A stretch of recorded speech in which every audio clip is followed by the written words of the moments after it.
Hello, I'm Paulina LaRocca, and this is my new book, The Holy Bible. No, it's not printed upside down. This is the way it really looks. It is a disruptive, creative, and enlightened look at creativity, and it is available at Kinokuniya bookstore. So let me tell you a little bit about this book. This is my third book on creativity, but this book is actually quite a lot different than the others. This book really goes into the personal aspects of the creative problem-solving process. It looks at it not just from a place of ideas, but it really looks deeper inside ourselves and actually looks at our whole being. And it says, what is it about us that is innately creative, and how do we bring that out? It also takes a look at the full complement of our emotions. It looks at the darker, the negative stuff, the troubles, the frustrations, and integrates it with the happiness and the joy that we usually associate with creativity, to give you the complete picture. I like to say, if you're looking for 3 easy tips on how to be more creative, then you've come to the wrong place.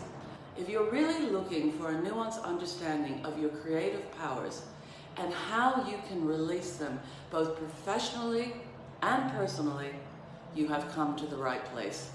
This book will, very creative. Give you the back cover as well as the front cover. This book will actually give you some really deep insights into yourself and how to generate breakthroughs. In this book, I have created a concept called creative enlightenment, and it comes from my personal experiences and struggles in writing this book. It comes from a place of both darkness and transcendent joy.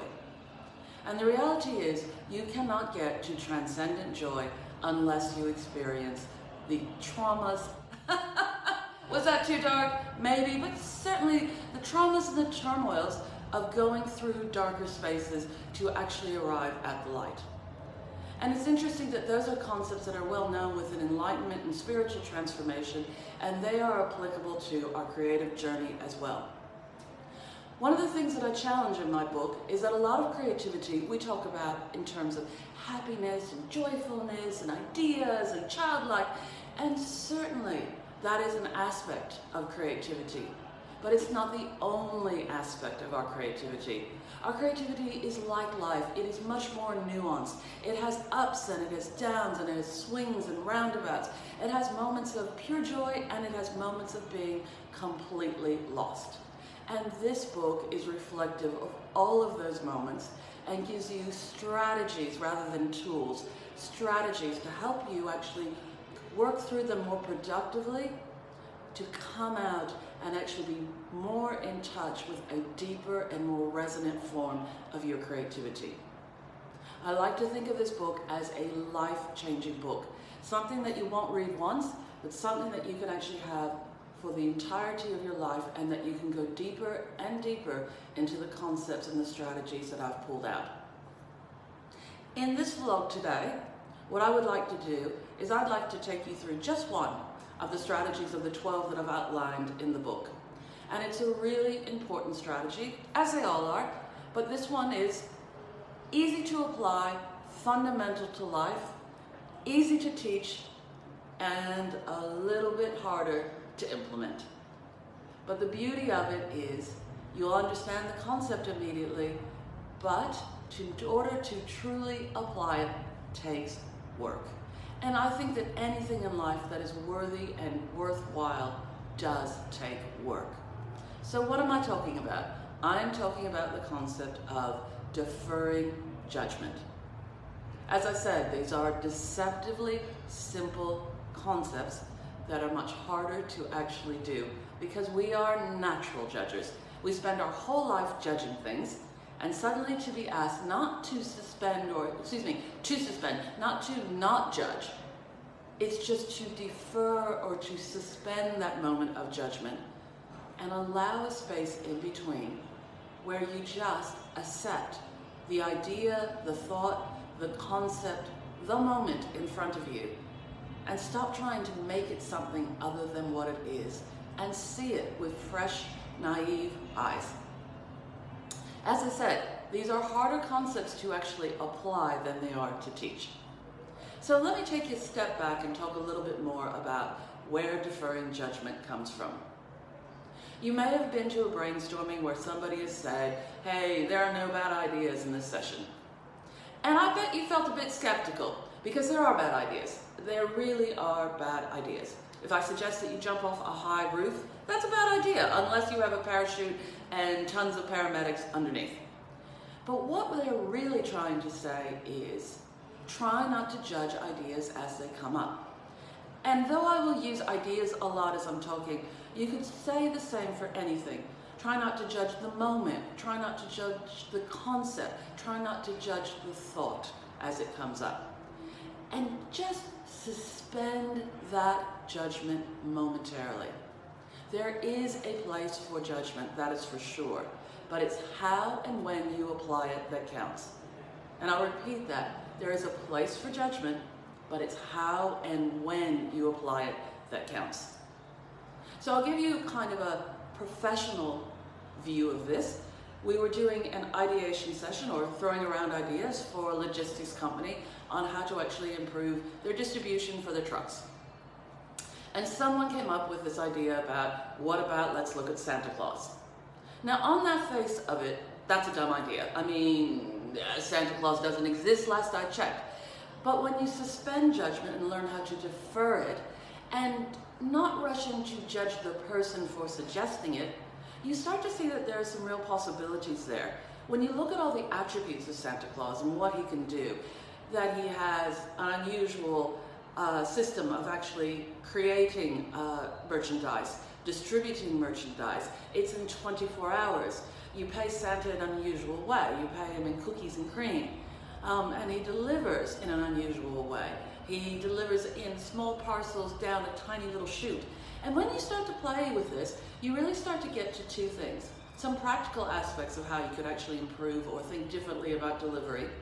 And you also go into some emotional aspects about what is it that makes Santa such a joyful thing, even as adults, that we can't help but be caught up in the moment of Christmas. What is it about this fairy tale that actually brings us so much joy, and how can we incorporate that into our thinking? That is a beautiful example of learning how to defer judgment in a practical setting and really just kind of play with ideas and see their possibilities. But when we're talking in a personal setting, we're actually really talking less about you judging others and really talking more about you judging yourself, you judging the moment, and it's almost like you're wishing or trying to force something to be something that it's not. And this is where the power of judgment really comes into its full transcendent being. How many times in conversations when you've been caught up in the moment and caught up in your own self-talk that you've reacted quite strongly to a statement and you've judged the person's intent? You actually said, I know what kind of person they are, and I know what they were saying with that remark, and that's not cool, and I'm just going to shoot that down. What you are actually displaying is more about yourself in that moment and your own self-talk than you are about the intent. And even if you were right about that person's intent, if you don't respond to it and you don't judge it and you just take it at face value, if it was meant with a little bit of a sting, it will suddenly start to ease off and it will be a diffusing of the situation. And I'll give you a practical example of myself in this instance. I was doing an ideation session or an idea session with a group of people, and unfortunately there was someone in the audience who I work with who, let's just say, I don't like. Okay? This happens in life. We do judge. But at the moment when I'm facilitating, I do go into a space of deferring judgment, and I'm working with a large group of people. And in those moments of facilitation, I really do think the best of everybody in my audience. I really charge them full of the creative power and trust that they can actually deliver great concepts and ideas. And here I am, front of the room, hosting this large group, and I saw their face, and I couldn't help it. I just smiled. I beamed at them. And then we both had a moment of, that doesn't happen between us. And they couldn't help but smile back. And we had a little laugh of, this is what we could be.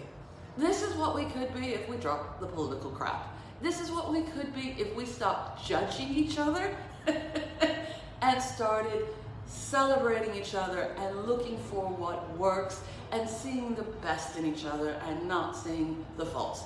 Because what we saw in each other that we didn't like had less to do about the other person and more to do with ourselves. And that is why deferring judgment is such a powerful concept. I liken it to mindfulness in the sense that you could sum up all of mindfulness in 2 words: be present.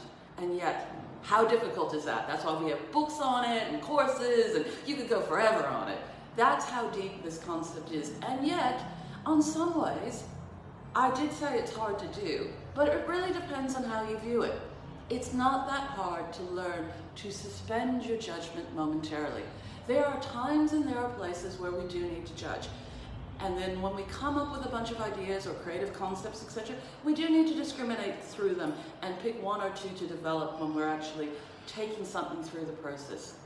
But it's just learning to ease off on our natural ability to say yes, no, wrong, right, correct that, no, you're going the wrong way, and really just be in the moment. If you have children, if you have partners, if you have friends, if you can be the person that doesn't rush to judge them, you will be somebody that they will actually seek out to spend time with, because you're truly hearing and listening to them. You're responding to them as they really are, not as who you think they should be and the actions that you think they should manifest. And I certainly know after a long-term partnership with my husband that yes, the more that I apply this at home, the nicer it is between the 2 of us. And I really kind of see, if the bed's not made when I get home, that it isn't a conspiracy against me. It's maybe that the cat slept in it all day and he hasn't had a chance to actually do it. And in our house, the cat rules. So I would agree with that. So it's a very powerful concept, and really when it's applied, and I've talked about fun and smaller moments, but when you talk about applying it deeply to relationships, or deeply to concepts in your life. If there's areas in your life, or your professional life, or your personal life, where it's not working, ask yourself, is there something about it that you should be doing, or you think you should do? If the word should comes up as you review that, that is an area where you've agreed on a judgment. You said, well, okay, that's the way it should be. Have a look at some of those shoulds. Those are hints that there are judgment values being placed on it that may not be true. When you start to release yourself from some of those, that is when the door opens to a creative enlightenment. That is when you get a series of breakthroughs that allow you to actually transcend where you are and go into a much bigger space of personal and professional power. And at the end of the day, that is what this book is about.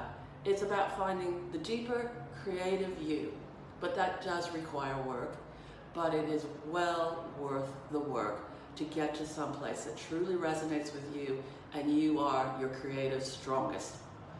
I don't know if that was correct English, but I think it works for the discussion.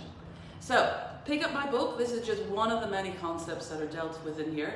This book is full of strategies to help you to actually be a more powerful individual and to realize the full extent of your creative powers. I don't call it creative enlightenment for nothing, but it won't necessarily be easy, but it will be worth the journey. So check it out at Kinokuniya, and yes, feel free to connect with me on social media, and I look forward to hearing your experiences through your own journey of creative enlightenment. Thank you.